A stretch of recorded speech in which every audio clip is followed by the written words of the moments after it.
All right, let's talk about data warehouses versus data lakes. So I've been talking about this idea of having a data warehouse, which is sort of a structured global collection of all of your raw data. Let's compare that to a newer concept that's come up recently in the world of big data called the data lake. So compared with the data warehouse, the data lake places more emphasis on the storage of raw data in its original form. So we talked about with the data warehouse a need to go through an ETL process, extract, transform, and load. This takes your raw data and puts it into a format that's suitable for long-term storage. That's how the data warehouse does things. That's often called schema on write, as you can see on the top right in the table here. Schema on write means that you're applying structure to the data at the time that you store it in the data warehouse. In a data lake, instead, what you do is schema on read. And the advantage of schema on read is you can be more flexible with how the data is stored. So with a data warehouse, up front, you're imposing some constraints on how the data is going to be stored. For instance, if you're using max compute as a data warehouse, your data needs to fit into a table. It needs to be represented as a two-dimensional series of rows and columns. That's how max compute stores data. With the data lake, because you're storing the data in its raw original format, you can immediately and easily support any new data type that comes along. You just dump the raw unformatted data into your data lake and leave it there, and you do what's called schema on read, which means you apply structure to the data at the time that you read it from disk. That also means the data lake can easily switch between different engines for running batch processing workloads on top of that raw data. You, of course, are limited in how optimized that workflow is going to be, because whatever engine you use is going to potentially have to work with multiple data types, but you do get a lot of flexibility in which types of analytical and processing tools you can run on your data set with a data lake. In a data warehouse, because you've done schema on write, because you've pre-formatted the data, you are only able to use particular data processing workflows from that point forward because you've formatted the data for a particular tool or engine, but it is easy to obtain a highly optimized result. So data warehouses, you give up some flexibility in terms of how the data is stored and processed, but you gain lots of speed. With the data lake, you gain lots of flexibility, but you lose some speed. This means it's easy to start out with a data lake, whereas there's more effort involved in starting a data warehouse, but later on you suffer because you lose some performance. Another difference is in terms of operations and maintenance cost. So with a data lake, the cost of ops and maintenance grows as your raw data accumulates, and you have to scale and accommodate new data types and new processing tools, whereas those costs sort of level off with the data warehouse. Initially, you have to invest a lot into setting up the system and learning how to use it, but once that technical architecture is in place, maintaining the system into the future becomes significantly easier once you've adapted to it. In terms of data governance, the data lake also can be difficult to use because you have to keep track of data lineage and data quality issues across multiple formats and multiple storage locations, whereas with the data warehouse, you've applied a structure to your data at the time you wrote it into the warehouse. So it's easy to keep track of, it's easy to see where it's come from, how it's been processed. It makes doing data governance a lot easier. With the data lake, in terms of data characteristics, you are storing raw data, which can potentially have very low value density. There's no really excellent metric for considering value density, but let's just do dollars per gigabyte in terms of the amount of economic value you're able to extract from the data. The value of your data in dollars per gigabyte in the data lake is on average going to be lower than the value of the data in the data warehouse, assuming, of course, that you've chosen well, that you've saved the important data when you wrote your data into your data warehouse. But typically data warehouses have higher value density. So the question is, can we preserve any of the easy starting and flexibility of the data lake in a data warehouse? Can we combine these two things? Because you can see here, when you're first starting out, the data lake gives you more flexibility, it's easier to start with, lower cost up front. The data warehouse is harder to work with, but as time goes by, the total cost of ownership for the data warehouse is going to be lower than the data lake, because the costs involved in maintaining the data lake and doing proper governance and doing ops and maintenance, these things go up with time, whereas for the data warehouse, they tend to level off. So let's take a look at data warehouses over time, their development history, and future trends. So the data warehouse evolved from the traditional database. So they were designed for analysis, decision-making, and enterprise-level data management, and they would have been structured. They would have looked a lot like a traditional relational database, just able to store and process larger data sets, right? You would have used ETL tools to extract, transform, and load your data into the data warehouse, and you would have applied a fixed database-style schema to all that data. In fact, if you're using Alibaba Cloud Max Compute in its most basic configuration, that's basically how it works. And you would have had a single machine or a small cluster of shared disks doing your actual storage for you. And you would have, again, applied a schema to this up front. So very rigid model.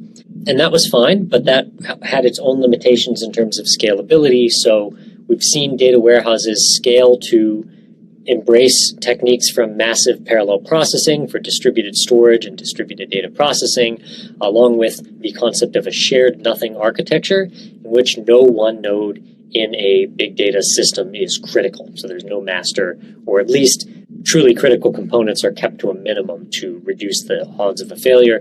But again, we're still assuming here that all data is structured, all processing is being done as batch processing. It's still a fairly rigid model. We have to do all of our ETL work up front to take our original data and get it into a format that makes the data warehouse happy. What we're starting to see now is that more and more tools are moving into the data warehouse, which is giving us additional flexibility. So data warehouse systems like Max Compute are now starting to integrate more tightly with raw storage components like Object Storage Service, which can act sort of like a raw data lake. So we're actually storing our original data, our raw data, in something like Object Storage Service or HDFS permanently so that we have a copy of it, but then we're pulling the data into our data warehouse using a batch job that could be modified or updated later. So we can potentially go back to that raw data and reprocess it, re-import it into our data warehouse if we find out later that there's some aspect of our raw data that we didn't consider. Also, a lot of these systems are adopting what we call a cloud-native MPP architecture, meaning that systems like Max Compute are built for the cloud. So they're designed to not use any computing resources when you're not running a batch job, so they save cost on computing resources. They have built-in cloud-native compression schemes to try and reduce the amount of space that's being used. And a lot of these systems, like Max Compute, are now adding support for real-time processing. So now you can pull data in through Alibaba Cloud Real-Time Compute or Spark Streaming on a Hadoop cluster, and once it's been processed, store it into the data warehouse.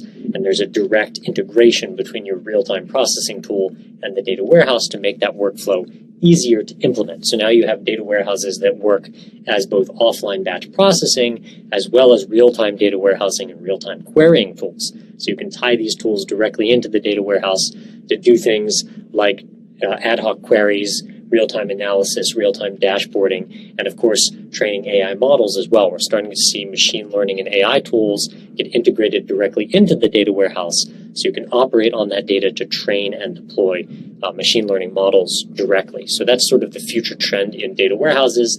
They will start to implement some of the components of the data lake. So taking a look at the data lake, if we look at the data lake's development history and future trends, we see a move from sort of self-built open source systems to data lakes on the cloud. So originally, when you were building a data lake, what you would have done is you would have built a Hadoop cluster yourself, deployed the Hadoop ecosystem tools like HDFS to store both your structured and unstructured data. To get an insight into the structured data, you would have used a system like Hive, which is a query tool that runs on top of Hadoop and lets you run SQL queries. And then for unstructured, large-scale data processing, you would have used something like Spark, which again can run right on top of HDFS. From that, we've seen a move to data lakes on the cloud, which are often still using a cluster, so they're still using a Hadoop cluster, but that Hadoop cluster is being run in a more efficient way where compute resources can be scaled up and down, and some raw data storage is offloaded from the cluster onto something like Amazon's S3 or Alibaba Cloud OSS.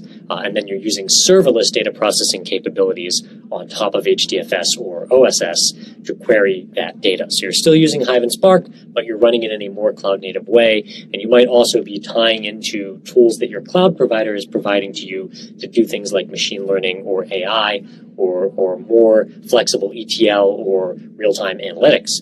And of course, now we're seeing, as we go into the future, hopefully, as I said before, a closer integration between the cloud data lake and the data warehouse. So we're building a data warehouse here that's based on the upward abstract merger of the data lake, if you will. What I mean by that is we're taking the ability to store, process, and utilize raw data in any format, as well as integrate with tools for AI and analysis. And we're taking those features and we're putting them into the data warehouse. So we're trying to get some of the capabilities of the data warehouse, like its efficiency, its rigid schema, its high speed, its easy O&M, and we're trying to integrate those things with some of the flexibility that the data lake provides, as you can see in the diagram on the far right-hand side of the slide. So we've got the data warehouse capabilities plus unified metadata storage plus the ability to store data in a structured format or in an unstructured format in something like object storage service or HDFS. So as time has gone by, there's been a rapid growth in the number of both proprietary and open source tools to help you with a variety of data warehousing and data processing tasks, from business intelligence to modeling to data mining to ETL and streaming and batch processing. And this is only likely to accelerate as we go forward. There will be more and more tools for more and more specialized data storage and processing needs going forward. So I think we're looking at a model in the future where there's an even stronger emphasis on the serverless aspects of data processing and machine learning. So your raw data storage is being done in something like object storage service, which is very cheap. You're then structuring that data and pulling it into a traditional data warehouse system like Max Computer Hadoop. And then from there, you're feeding it into tools to do high-speed analytics or ad hoc queries or machine learning, which can be run on demand. So you're not paying for those compute resources when you're not using them. And of course, from a technical point of view, these solutions complement each other really nicely. Data warehouses need to be able to deal with more data types beyond just structured data, and they need more flexibility. Whereas data lakes need to gain the ability to scale well, data sets need to be more reusable, and there's also a strong need to reduce the complexity of ops and maintenance for the data lake. And from a business point of view, integration is simply a problem of governance. You'll use a data warehouse for structured, high-value business data, while retaining the flexibility and openness of a data lake for raw data storage and for implementing new short-term projects or for doing testing. Linking the data warehouse to the data lake by setting clear definitions for how and when data should move between the two is really all you need to handle the governance side of things. So that's it for the data lake section. In the next section, we'll take a look at some trends. What's next?